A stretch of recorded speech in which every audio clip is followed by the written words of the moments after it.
আসসালামু আলাইকুম সবাইকে কেমন আছেন আপনারা সবাই আশা করছি সবাই ভালো আছেন। আজকে একটি বিষয় আপনাদেরকে শেয়ার করতে যাচ্ছি সেটা হচ্ছে আমার আম্মু আজকে সকালবেলা হঠাৎ করে অসুস্থ হয়ে যাওয়াতে আমার বাসার নিকটবর্তী যে হসপিটাল আছে মুগদা সরকারি হসপিটাল সেখানে নিয়ে যাই। সেখানে নিয়ে যাওয়ার পর যথারীতি আমরা গ্রাউন্ড ফ্লোরে যে টিকিট কাটার এরিয়া আছে সেখানে যাই। সেখানে লাইন ধরে টিকিট কাটি, 10 টাকা টিকিট মূল্য। সেখান থেকে বলে দেওয়া হয় কার কত নাম্বার কক্ষ, সেইখানে সিরিয়াল ধরতে হয়। আচ্ছা, যথারীতি আমরা সেখানে গেলাম এবং কিছুক্ষণ লাইনে দাঁড়িয়ে থাকার পর যেটা উপলব্ধি করলাম সেটা হচ্ছে কোনো নিয়ম নেই, কোনো সিস্টেম নেই এখানে।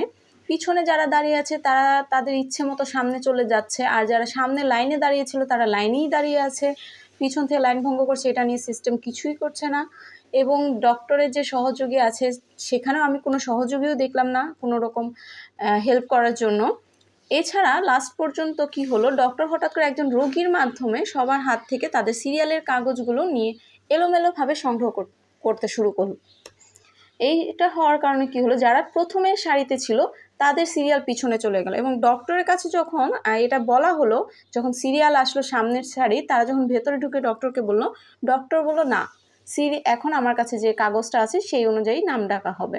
এটা কোন ধরনের সিস্টেম আমি বুঝলাম না। এখানে কোনো